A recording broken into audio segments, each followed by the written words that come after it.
ఉన్నటువంటి మహిళలందరూ కూడా ఆవేదన చెందుతా ఉన్నారు. తాము మోసపోయాము, ఏ ఒక్క హామీని నిర్వహించలేదు. తిరుపతిలో మనం బస్సులకి కూడా ఫ్రీ బస్ కావాలని డిమాండ్ చేయడం జరిగింది మహిళలు. అలాగే రాష్ట్ర ప్రభుత్వంలో ఇక్కడ విఫలం అవడమే కాకుండా కేంద్ర ప్రభుత్వం నుంచి ఎక్కువ నిధులు రాబట్టడంలో కూడా తీవ్రంగా విఫలమయ్యారు. 21 మంది ఎంపీలు ఉన్నారు. వీళ్ళ మీదే కేంద్ర ప్రభుత్వం ఆధారపడి ఉందని మనందరికీ తెలిసిందే. మేము చాలా గొప్పగా చేస్తున్నామని పత్రికల్లో టీవీల్లో మాత్రమే కనిపిస్తుంది తప్ప క్షేత్రస్థాయిలో రాష్ట్ర ప్రజలకు కానీ రాష్ట్రానికి చేస్తున్నటువంటి అభివృద్ధి మాత్రం శూన్యంగా కనిపిస్తా ఉంది. పోలవరం ఎత్తు అంటే నీటి నిల్వ ఎత్తుని తగ్గించేస్తున్న ఏం మాట్లాడట్లేదు.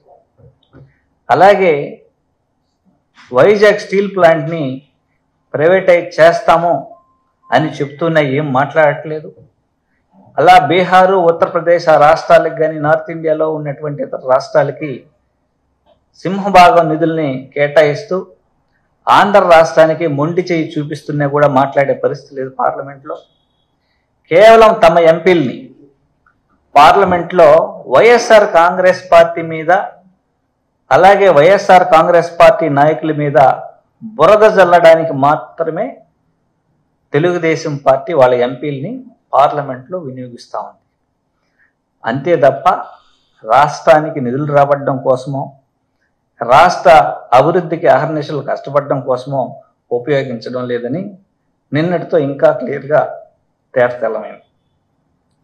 నిన్నటికి నిన్న చంద్రబాబు నాయుడు గారు తన పార్టీ ఎంపీ గారైనటువంటి లావు కృష్ణదేవరాయలు గారి ద్వారా లిక్కర్ స్కామ్ రాష్ట్రంలో జరిగిపోయింది, వేల కోట్ల రూపాయలు అవినీతి జరిగిపోయింది అని లేనిపోని మాటలన్నీ కూడా పార్లమెంట్లో మాట్లాడించడం జరిగింది. లేని లిక్కర్ స్కామ్ని సృష్టించి ఏదో ఒకటి హడావిడి చేయాలి, మాట్లాడడానికి ఏదో ఒక టాపిక్ కావాలని మాట్లాడుతున్నారే తప్ప ఇంకొకటి లేదు. మేమైతే సూటిగా ప్రశ్నిస్తా ఉన్నాం వైఎస్ఆర్ కాంగ్రెస్ పార్టీ నుంచి. 371 కోట్ల రూపాయలు స్కిల్ స్కామ్లో చంద్రబాబు గారి యొక్క అవినీతి చేశారని ఆధారాలుండి ఇదే కేంద్ర ప్రభుత్వ సంస్థ ఈడీ కూడా ధృవీకరించి అలాగే ఐటీ ధృవీకరించి దాని ఆధారాలు కూడా ఉన్నాయి. కానీ దీని గురించి మాట్లాడాలి తెలుగుదేశం ఎంపీలు పార్లమెంట్లో. ఒక పక్క ఈడీ ఇచ్చిన సమన్లు, ఇంకొక పక్క కేంద్ర ప్రభుత్వ సంస్థ అయినటువంటి ఐటీ ఇచ్చినటువంటి సమన్స్. వీటి మీద కూడా మాట్లాడాలి, మనం పార్లమెంట్లో చర్చించాలి చర్చకు వస్తే. అలాగే వీటన్నిటికీ మూలం కూడా చంద్రబాబు గారి యొక్క పిఏ శ్రీనివాసరావు గారి ద్వారా జరుగుతున్నాయని గుర్తించి వారికి కూడా నోటీసులు ఇచ్చి దర్యాప్తు చేయాలని ప్రయత్నం చేస్తే దేశం దాటించి కాపాడడం జరిగింది. మళ్ళా కూటమి ప్రభుత్వం వచ్చిన తర్వాత ఆయన్ని ఇదే రాష్ట్రంలోకి తీసుకొచ్చి సస్పెన్షన్లు ఎత్తేసి మళ్ళీ ఆయన ఉద్యోగం పెట్టి మళ్ళీ ఇప్పుడు ఆయన ద్వారా కలెక్ట్ చేసే కార్యక్రమాలు చేస్తూ ఉన్నారు. మరి దీంట్లో ప్రధానంగా ఐటీ స్కామ్లో కానీ స్కిల్స్ స్కామ్లో కానీ యోగేష్ గుప్తా గారు కానీ అలాగే మనోజ్ వాసుదేవన్ గారు కానీ వీళ్ళందరూ ప్రధాన పాత్ర పోషించినారని కేంద్ర ప్రభుత్వ సంస్థలే వెల్లడించాయి.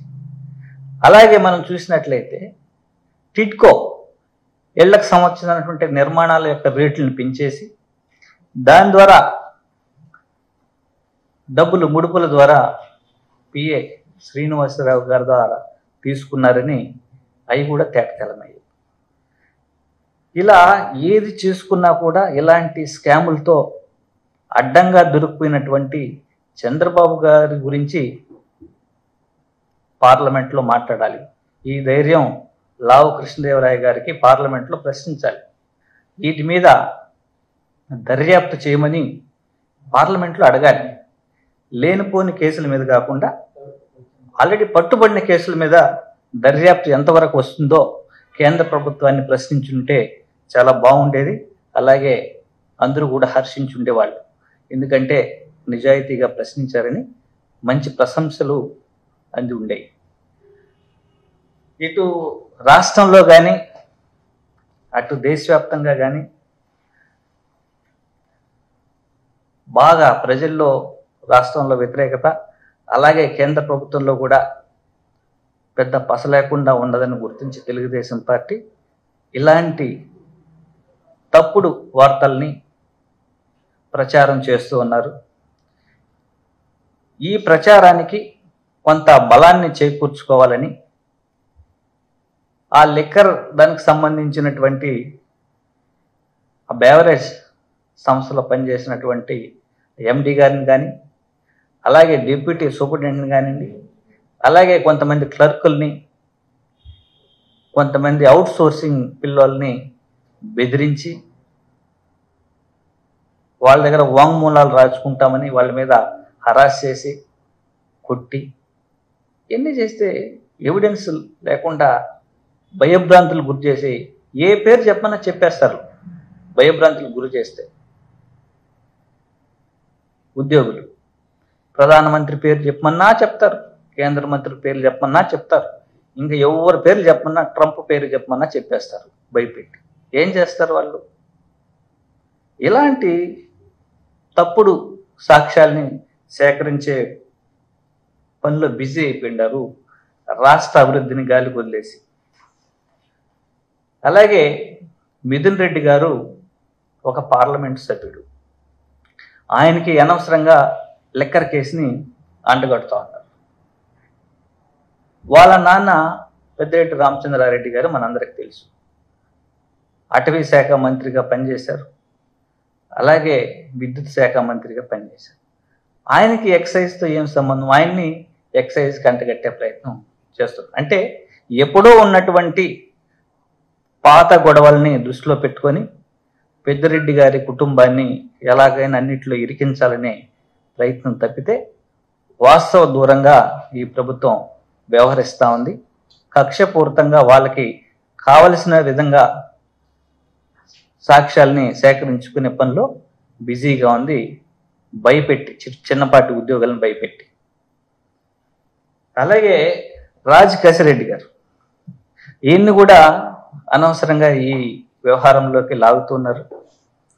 ఆయన నలుగురు ఐటీ సలహాదారుల్లో ఆయన కూడా ఒకరు. 2 సంవత్సరాలు అతని పదవీ కాలం పూర్తయిన తర్వాత మళ్ళీ ఎక్కడ ఈ విజయవాడ ఛాయల్లో కూడా కనపడింది లేదు. అనవసరంగా మళ్ళా ఆయన్ని లేనిపోని వ్యక్తి లాగడం మనం చూస్తా ఉన్నాం ప్రత్యక్షంగా. ఇవన్నీ అధికారం ఉందని అధికార దుర్వినియోగంతో 164 స్టేట్మెంట్లు సేకరించి ఆ 164 స్టేట్మెంట్కే ఆ వ్యవస్థకే అపహాస్యం చేస్తున్నారు, మరకం చేస్తూ ఉన్నారు. అసలు ఈ లిక్కర్ స్కామ్కి సంబంధించి చాలా రకాలైనటువంటి అనుమానాలు ఉన్నాయి. మద్యం ఎక్కువ అమ్మితే లంచాలు ఇస్తారా? అలాగే రాష్ట్ర వ్యాప్తంగా మద్యం తక్కువ అమ్మితే లంచాలు ఇస్తారా? అలాగే పర్మిట్ రూములు, మద్యం షాపులు ఇబ్బడిమబ్బడిగా పెంచేసి బెల్ట్ షాపులతో సహా ఎక్కువకి పర్మిషన్లు ఇస్తే లంచాలు ఇస్తారా? వీటన్నిటిని రద్దు చేసి ప్రైవేటు వ్యక్తులతో ప్రమేయం లేకుండా ప్రభుత్వం అమ్మితే లంచాలు ఇస్తారా? దాదాపుగా 4,380 మద్యం దుకాణాల నుంచి 2,900 మద్యం దుకాణాలకు తగ్గించారు వైఎస్ఆర్ కాంగ్రెస్ పార్టీ ప్రభుత్వం. అంటే 33% మద్యం షాపుల్ని తగ్గించారు. దానికి అనుబంధంగా ఉండేటువంటి 4,380 పర్మిట్ రూములను కూడా రద్దు చేశారు.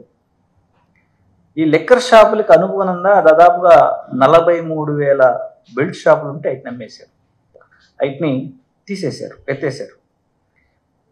అలాగే మద్యం అమ్మే సమయాన్ని బాగా కుదించారు. ప్రతి ఊరికి ఒక మహిళా పోలీసుని పెట్టారు. అలాగే ఈ లెక్కర్ నాణ్యంగా ఉందా లేదని టెస్టింగ్ ల్యాబ్లు కూడా పెట్టారు. అలాగే మద్యం రేట్లు కూడా పెంచారు. మద్యం రేట్లు కూడా అందుబాటులో లేకుండా, అంటే మద్యం వినియోగాన్ని తగ్గించాలని మద్యం రేట్లు కూడా పెంచారు. గత ప్రభుత్వంలో మద్యం మీద ట్యాక్సులు తగ్గించారు. అలాగే బేసిక్ రేట్లు కూడా తగ్గించున్నారు. అప్పుడు ఎక్కువ లంచాలు ఇస్తారా? బేసిక్ రేట్లు పెంచి అలాగే ట్యాక్సులు పెంచిన దానికి లంచాలు ఇస్తారా? ఇన్ని లేనిపోని అబాండాలని వేసి వైఎస్ఆర్ కాంగ్రెస్ పార్టీని అణచివేసే కార్యక్రమం చేయాలని ఆలోచన చేస్తున్నది కరెక్ట్ కాదు. అది సాధ్యపడే పని కాదు. దీనికి కొంతమందిని ఉపయోగిస్తూ చంద్రబాబు నాయుడు గారు కొంతమంది మాజీ ఎంపీలని, అలాగే కొంతమంది మామూలు ప్రజెంట్ ఉన్నటువంటి ఎంపీలని, కొంతమంది పత్రికా అధిపతుల్ని అందరినీ చేతిలో పెట్టి ఈ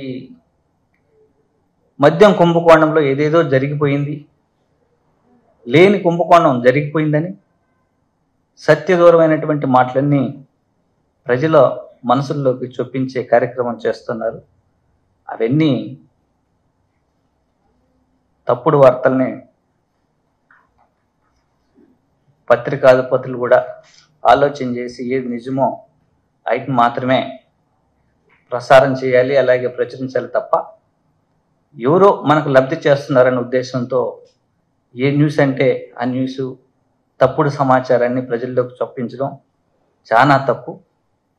అలాగే ఇంకొక విషయం, వైఎస్ఆర్ కాంగ్రెస్ పార్టీ అధికారంలో ఉన్నప్పుడు ఏ ఒక్క డిస్టిలరీకి కూడా పర్మిషన్ ఇవ్వలేదు కొత్తగా.